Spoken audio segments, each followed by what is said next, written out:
Good morning बंधुरा तुम्हारा सकल स्वागत आरती डेली ब्लगे एसे गेছে नतून ब्लग निये कर्ता किन्नी सकाल सकाल जाচ্ছি भोट दिते।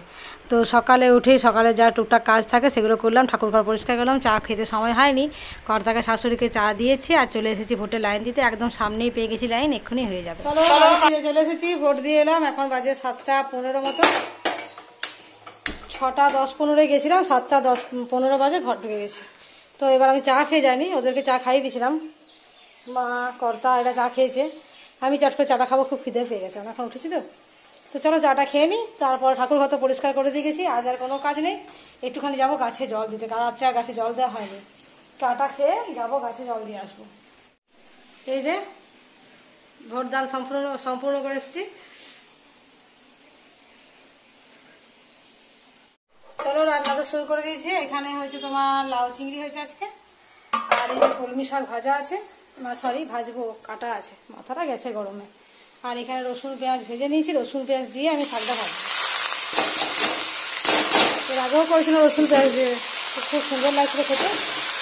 আর হচ্ছে খসলা বড়াটা অনেক দিকে করবো করে করা হচ্ছিল না, তো আজকে করলাম। আর যে গরম লাগছে, একটা ঘূর্ণিঝড় হওয়ার কথা, কবে হবে কে জানে, প্রচুর গরম।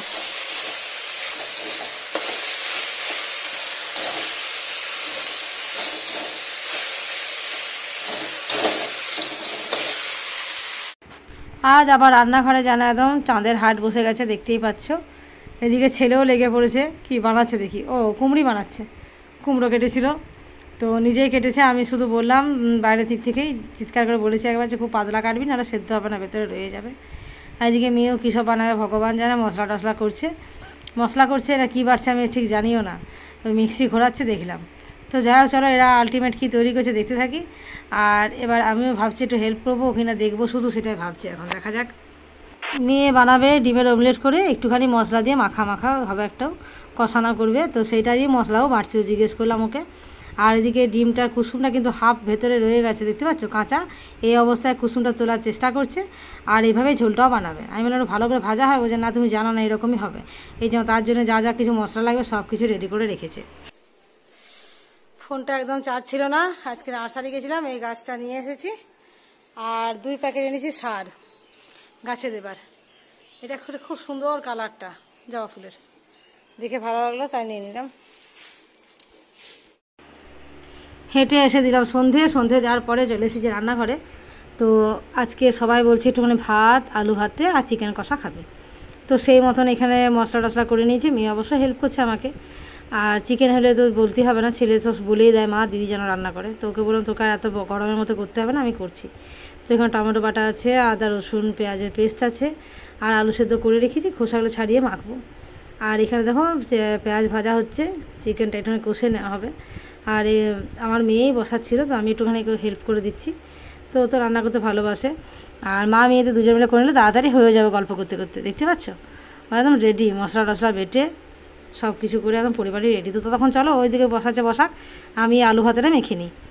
আলু ভাতে একটু গরম মাখলে কিন্তু মাখাটা খুব ভালো হয়, ঠান্ডা হয়ে গেলে না সেটা একটু শক্ত ঢেলা রয়ে যায়, তার জন্য একটু মেখে নিচ্ছি গরম। তো চলো এদিকে মশলাটা কষানো হয়ে গেছে, আর বেশ একটা সুন্দর গন্ধ উঠেছে। আর এখানে চিকেনটা এই যে এর সঙ্গে অ্যাড হয়ে যাচ্ছে, যেহেতু রাত্রেবেলা হচ্ছে ওই জন্য কম করে নিচ্ছি, যেটা ফ্রিজে আর রাখবো না, শেষ করে দেবো, আগামীকাল হচ্ছে বৃহস্পতিবার, সেই জন্য। তো ওই জন্য অল্প করে আনতে বলেছি, যে একদম টোটালি খেয়ে সব শেষ করে দিবি। তো চলো আজকে তো বেলা ভোটের জন্য সেরকম কিছু রান্না হয়নি, তো সেই জন্য এই বেলার জন্য একটুখানি মাংস আনা হয়েছে। তো চলো এটা কষানো হয়ে যাক, তাড়াতাড়ি করে একদম গরম একদম হবে, আর খাওয়া দাওয়া শুরু করে দেবো। শাশুড়ি মা তো রুটি আর দুধ খায়, তো মাকে খাইয়ে শুয়ে দিয়েছি।